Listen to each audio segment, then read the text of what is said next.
Today, we're getting under the hood of survivorship with Teyonna, a two-time breast cancer survivor and the founder of Pausitive Outlook. Teyonna will get under the hood of survivorship. How did you cope emotionally, especially after your breast cancer treatment ended? I actually think that coping emotionally afterwards has been one of the hardest parts. Getting the diagnosis flipped my world upside down completely, but because there's no roadmap for what survivorship looks like, and it can vary for everyone. Um, I don't think that I really understood how to cope. I tried a couple different things. I started by just going back to what felt like normal for me, and that was working harder, and that was rewarding for a period of time. But I didn't have the emotional support mechanisms fully in place. I didn't understand the importance of therapy. I didn't understand the importance of support groups. And it really hasn't been until recently when I've tapped more into the communities that have been created for survivors that I have realized that there was a gap. In terms of the language that I use to describe where I was, and even understanding that this process just kind of ebbs and flows and comes in waves. But tapping into a community of previvors, survivors, and thrivers has really opened up my ability to continue to understand what life is after cancer. So it's been a process. Did you ever feel like you'd get back to yourself again? Um, I can answer that in two different ways. I think physically, I did not feel like I would get back to myself again.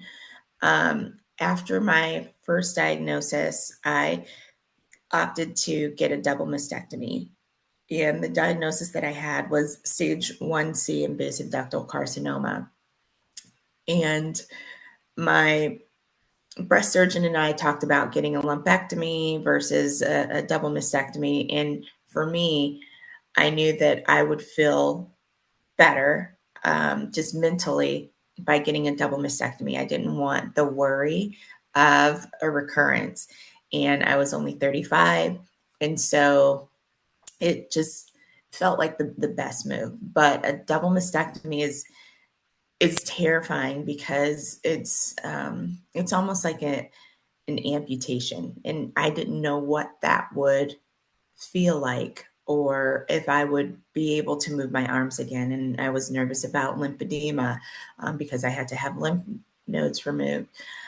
But after my surgery, after chemo, after physical therapy, I started to incorporate yoga in a yoga practice.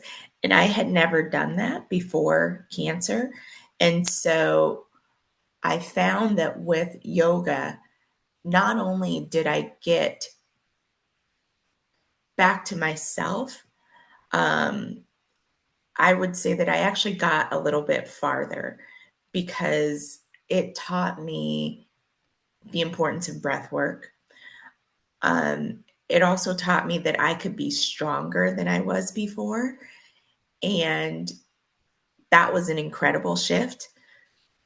I was so proud of myself because of the strides that I was able to make with yoga after my first diagnosis. And I remember taking pictures, posing in the mirror because I was so proud. And I was able to do handstands that I thought I wouldn't be able to do because of the surgery that I had. And my body shocked me. And that was really rewarding. So I didn't get back to myself. I definitely got back to, or got to a place of being better after my first diagnosis. But with my recurrence, that was really hard because it wasn't just the anger and the fear of being diagnosed again. But I also was just angry because I had made so much progress and was in a better place. And I knew that with my recurrence, I was going to have to get surgery again and go through radiation. And so my skin could change and my range of motion could be even less. And so that was really tough. But after PT and whatnot, I re-established my yoga practice. And what I shifted after my recurrence was actually moving back into harder and heavier lifting. And that helped me not only get back to a place of strength physically, but it helped with my mind and actually dealing with some of the emotional tolls that came with my recurrence, because I had to hype myself up during workouts. I had to get myself through. I had to tell myself how great I was, how strong my body was. And that was incredible for my healing and continues to be.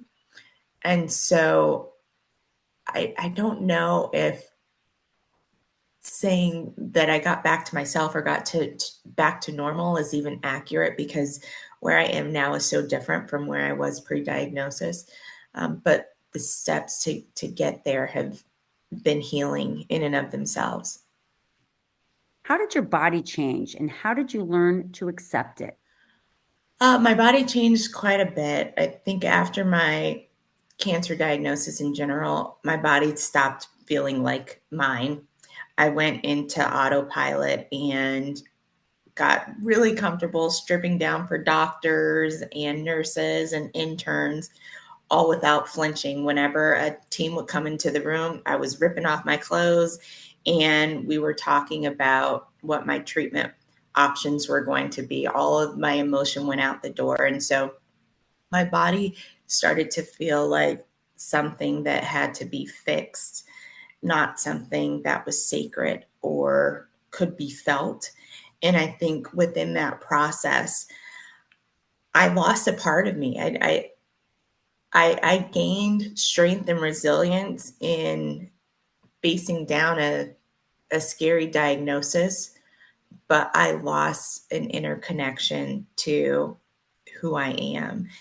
And with menopause after my recurrence, I think that got even more complicated because I'd started to learn about how, um, with medically induced menopause, because I had hormone sensitive breast cancer, I started to learn about how hormone deprivation would change my tissues, my vaginal tissue, and my libido would go down. And uh, a doctor was very well meaning and shared very helpful information in a seminar that was titled Use It or Lose It.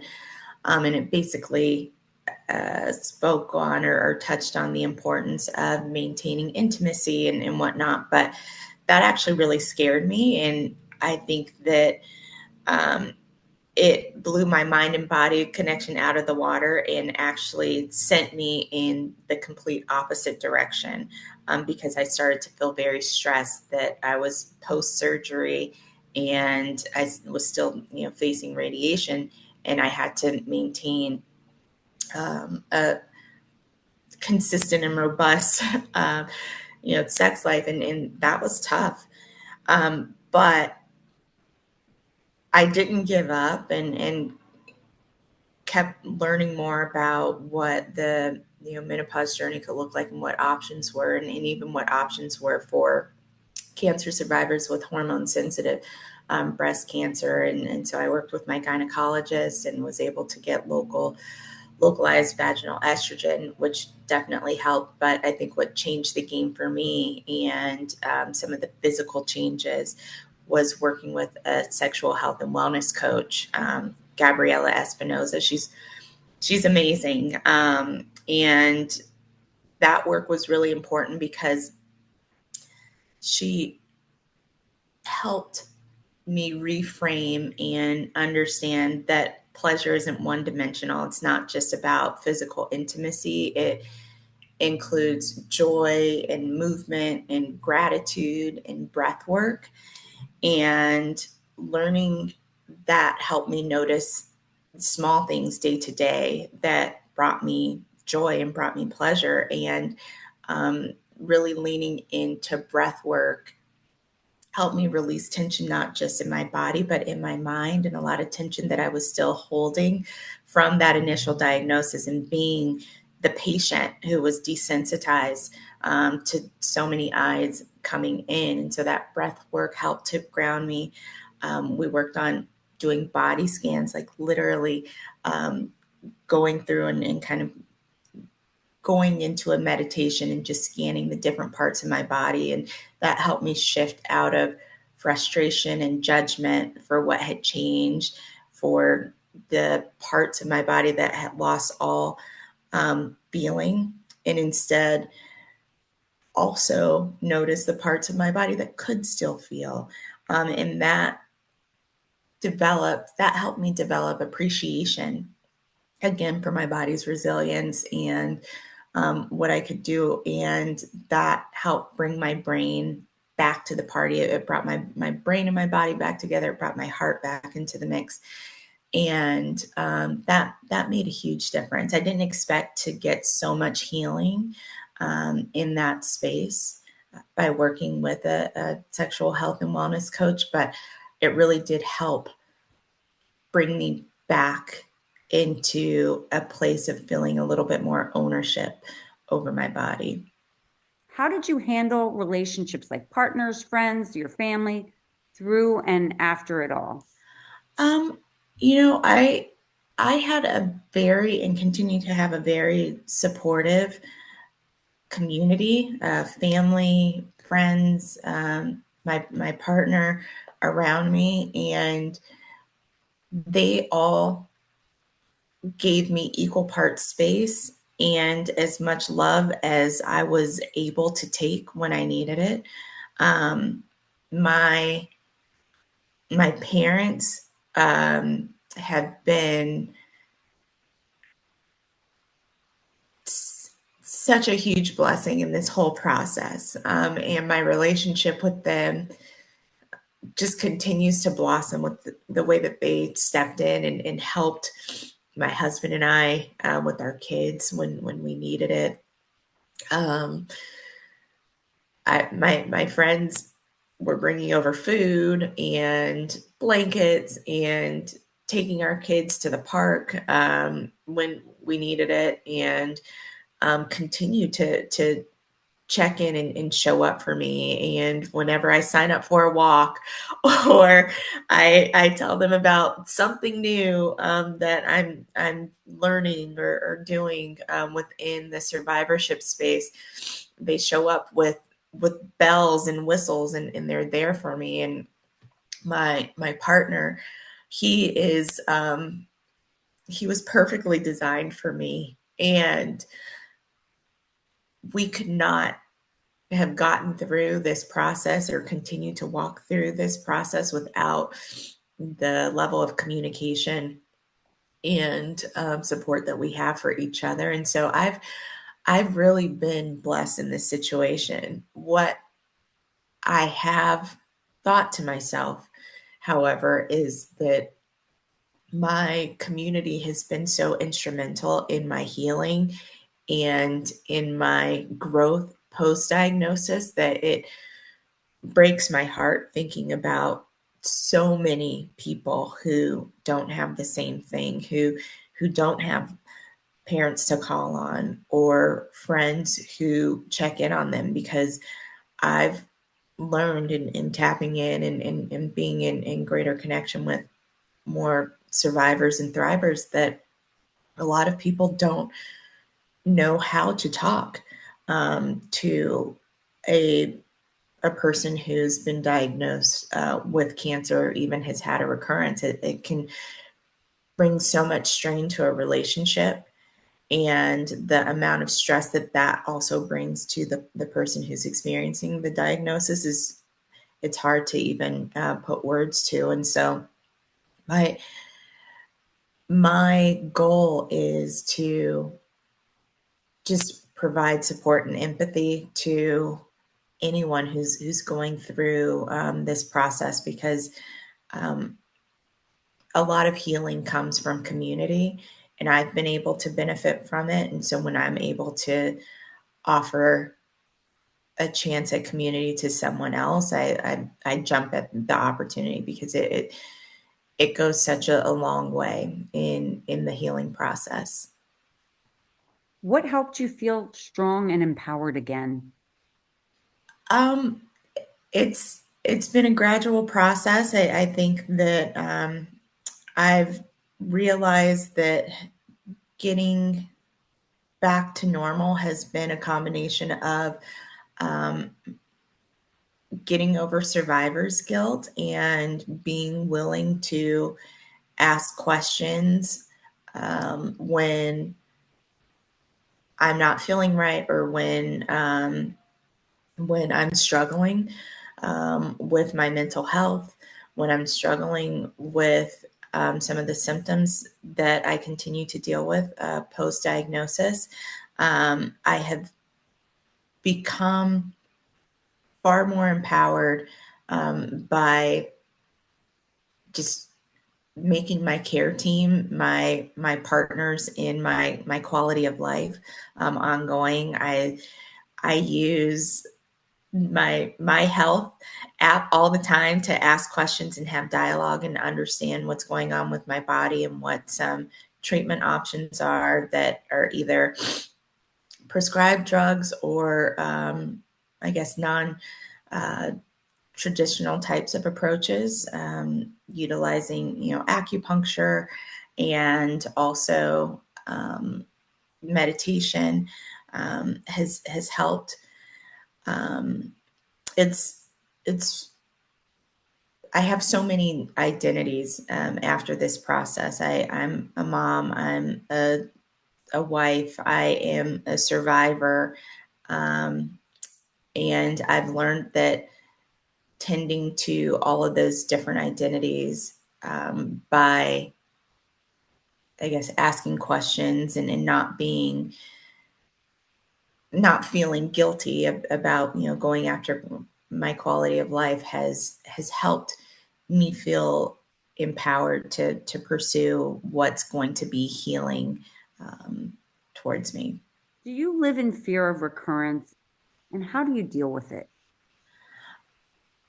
I'm not sure if fear is even the right word for me, or even the word that I would use to explain how I feel about recurrence. And maybe that's because it has happened to me. Um, I know that I would be devastated if I had another recurrence, whether it's local or metastatic.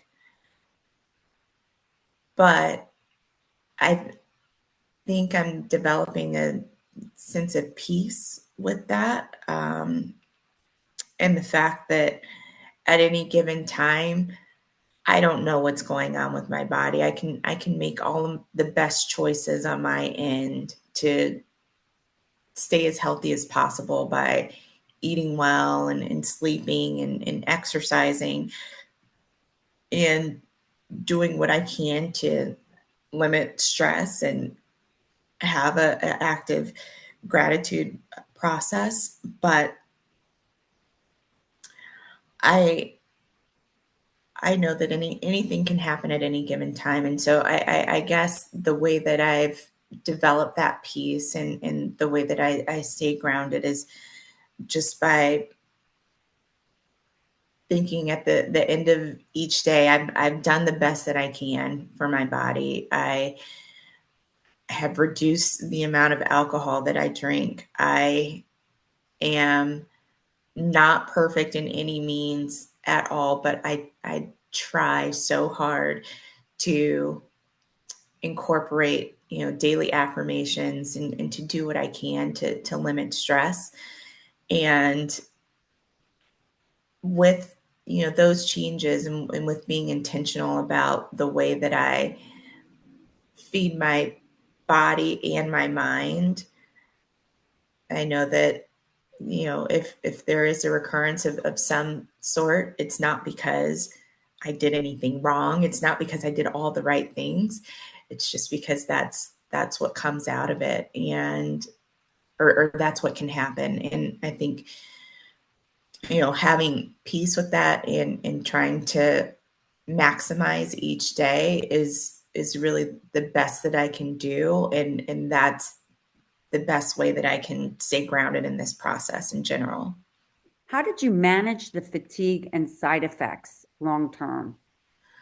Um, Initially after my first diagnosis, I rested. I really prioritized rest, and I got so comfortable saying no, and that was really empowering, because I just listened to my body. If I felt physically tired, because of the walking around, or whatever it was I had to do during the course of the day, I would sleep. If I felt mentally fatigued and didn't have the capacity to go to someone's house or take my kid to one of the parties, I was able to delegate and get help. And so saying no and actually getting rest, helped me really early on with the fatigue. I think it was after, when I started to get back into my normal flow, that some old habits started to come back. And I did get to a place where, with work and with social obligations. And then I think even after COVID, when everything started to open up again, where I did start to burn my own candle at both ends. And that took a toll on me. That took a mental and a physical toll on me. And so I did start therapy, and that helped me manage some of the mental fatigue that I was starting to experience, because I was starting to feel overwhelmed again. And I think having a safe space, having a good therapist who can help name some of the emotions that are going on inside, and really separate emotions from identity, was important for me, and I think it's important for anyone. If you know your insurance allows for it, or if you can get resources for therapy, I highly recommend it, because that's been one of my lifelines. Managing long-term side effects, particularly from my medically induced menopause, is an ongoing process. I think we talked earlier, and with medically induced menopause, for survivors who are under 40, under 45, what it can mean is that some of the longer term effects of menopause, like changes in heart health, changes in brain health, increased risk of osteoporosis, are kind of fast forwarded. And so my risk of heart disease, my bone health, are not in alignment with my calendar age. And so what I do for that is, I've changed my diet. I take calcium supplements. I am, increasing the foods in my diet that are rich in calcium, and vitamin D. I, like I said earlier, really do prioritize a gratitude practice, affirmations, meditation time, because I'm hoping that helps with my long term brain health, and doing puzzles, things like that. But it's just an ongoing process, learning what options are out there, and trying to slowly incorporate those into my life, and create new habits. Is an area that I've really come to understand is important, not only for now but for the future. What would you say to someone just starting this journey? You know, I actually don't start with anything prepared. When I do learn of someone who's starting this journey, I try to just listen initially and ask questions. One of the questions that was asked to me when I first started my journey, and I pay it forward and do the same, is how much do you want to know? Because there's so much information that's being thrown at the the person from their doctor. There's so much information and opinions that are coming from family members. And so it's like managing the diagnosis for yourself, but also managing how other people think and feel about it. So it's a lot. And when I was asked that question, how much do you want to know? It was relieving to me because I knew that the person who walked me through the process, or a couple of people who walked me through the process, weren't going to rush off the phone with me, and they were going to sit with me and kind of give me bite-sized pieces when I was ready for them. And so I do the same. I think that's such an important thing, and I check in along the way during our conversation, or during our different interactions, to just see how they're feeling about it. And I'm very honest about the process and what I went through, and the loss of feeling, like physical numbness, and then kind of a mental numbness that I developed, and I share that. Um, I I share that it's okay to feel angry and to ask questions, because I think asking questions and seeking understanding is actually a very empowering thing to do. I don't think that it makes someone seem off, or too angry. I think we're entitled to every feeling that we feel. And so I always share that, it's important to really lean into the different emotions that come along with this journey. And I'm also very aware, and I make it clear that, my journey is unique to me, and the things that I went through um, may not be experienced by the person who I'm talking to. And so I want them to um, know that if they down the road don't feel the same way, or have the same response to chemo or radiation that I did, it's okay. Their journey is just different. And so holding space for the commonalities that bring us together, but then also the differences that we can have in this journey is really important. And I make sure not to speak in absolutes, because everything can vary.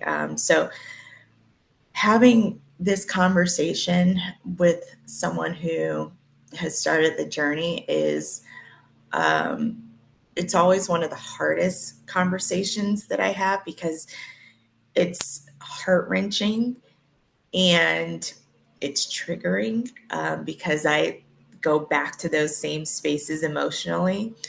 Um, Sometimes I feel helpless when I have the conversations, um, but I also have a little bit I have hope in them too, because we talk about the importance of advocating for yourself, and bringing a partner to appointments to listen to the information, because it's almost, I think it's impossible to remember everything that's being told to you. So having an ally at appointments is really important. Um, and so I mean, it's one of the worst conversations that I have, and I hate the conversation, but I welcome it with the most open arms and open heart that I can have, because of just the place where I know that person is following the diagnosis. It's kind of like what I mentioned earlier. I try to be a safe space, and create community for the person who's just starting their journey. Has your perspective on life shifted? It has. It has definitely shifted. After my recurrence, I realized how quickly life can change and how important it is to feel satisfied with my day to day. And so I really do prioritize what's most important each day, and I'm willing to shift my priorities if I don't feel like I'm moving in a way that um, is honoring my survivorship and my family. So yes, my perspective on life has changed. It's very precious, um, and yeah. How do you celebrate survivorship while at the same time honoring what you went through? I celebrate survivorship in two ways. I do outwardly. I go to the walks. I wear pink in October. I participate in advocacy types of opportunities. And so I do celebrate outwardly through my volunteer work. But I also celebrate it inwardly. I really love and appreciate the very regular and mundane days because they're so special. The days when I don't have to go to the doctor's office, the days when I don't think about being a survivor is a celebration for me because I'm present in that moment and I'm living that full moment. And so I think that survivorship can look a lot of different ways. It can look loud and, you know, sharing stories and being a part of walks and marches, but it can also be very quiet and appreciating getting out and spending time in my garden. And like I said, just not having a doctor's appointment and just being here. So I try and honor it in whatever way I can. How do you feel about the support you've received from healthcare providers? I have received very good care from a diagnosis to survivorship standpoint, but there are gaps overall in what survivorship looks like. And the biggest gap that I've noticed is unique to the type of treatment that I've had. And I think that, you know, a good number of women who have had hormone sensitive cancers have had is that um, there are varying opinions around what options younger cancer survivors can utilize when it comes to hormone therapy and dealing with some of the long term side effects of medically induced menopause. And I think because there are so many different decisions and there are fears of recurrence, and the research, excuse me, is still developing around what younger survivors can access.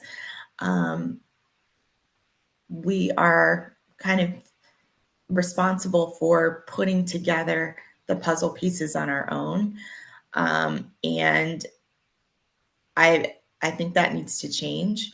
Um, because hormone sensitive breast cancer is one of the most common types of breast cancer, and because hormone deprivation right now is one of the most common treatment protocols, um, I think that there needs to be more education around what that means from a immediate quality of life standpoint and then long term side effects, because there are so many younger women who are being diagnosed with hormone sensitive breast cancers who are being fast forwarded into higher risk of heart disease, higher risk of osteoporosis, and having us figure out what's going to be best for our treatment and have to compare notes with each other, I guess is good for community, but it's not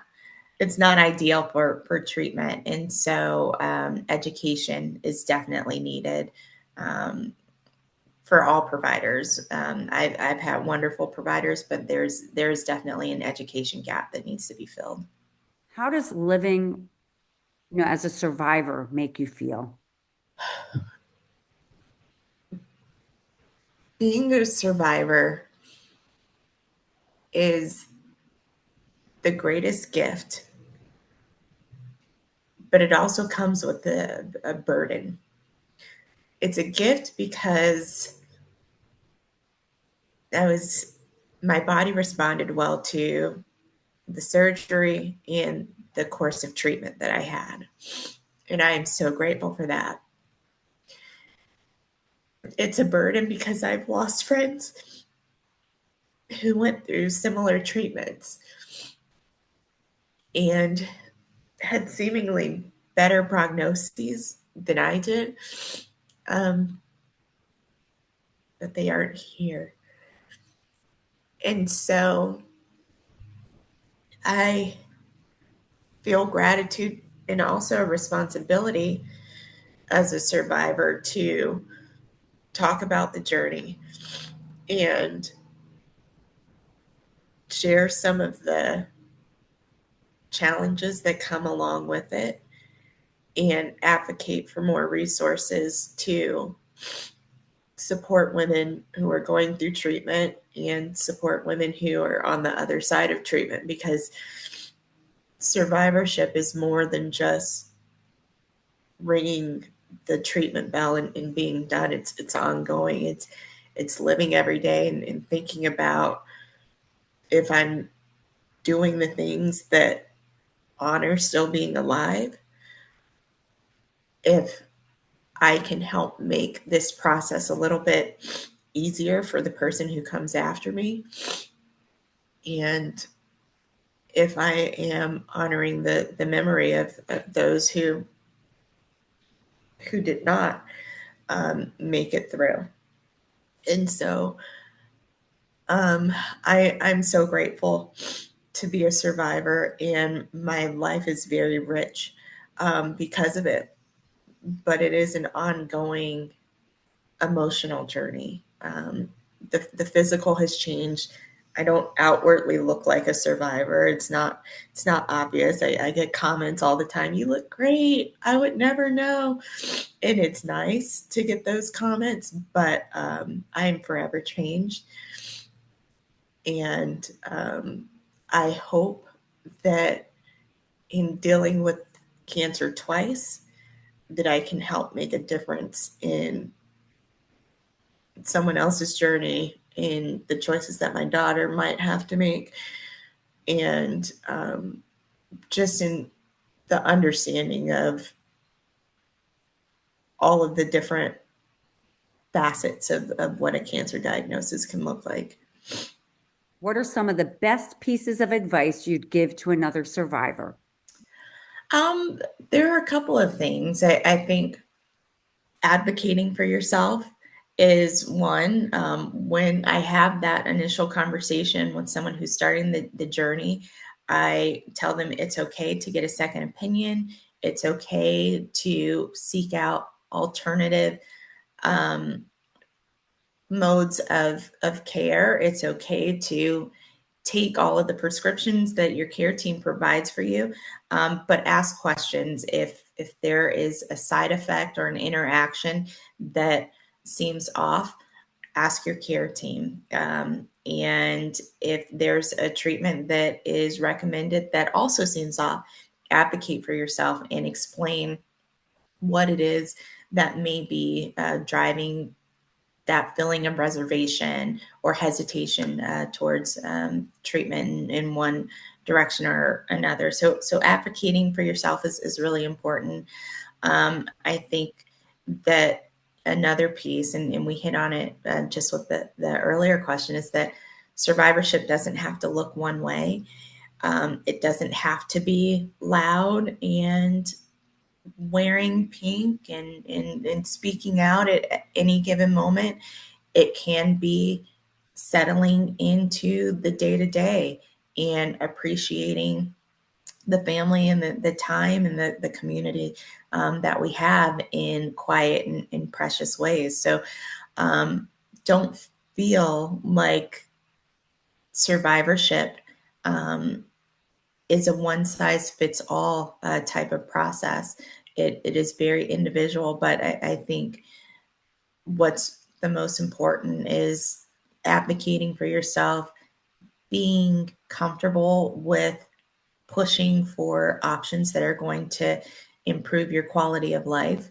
I have a wonderful care team and I get wonderful advice, but at the end of the day, I have to live with my treatment options. I have to live with the choices that I'm making at home and feeling comfortable with those choices and pushing back on some of the initial answers that I get is okay because it gives me peace.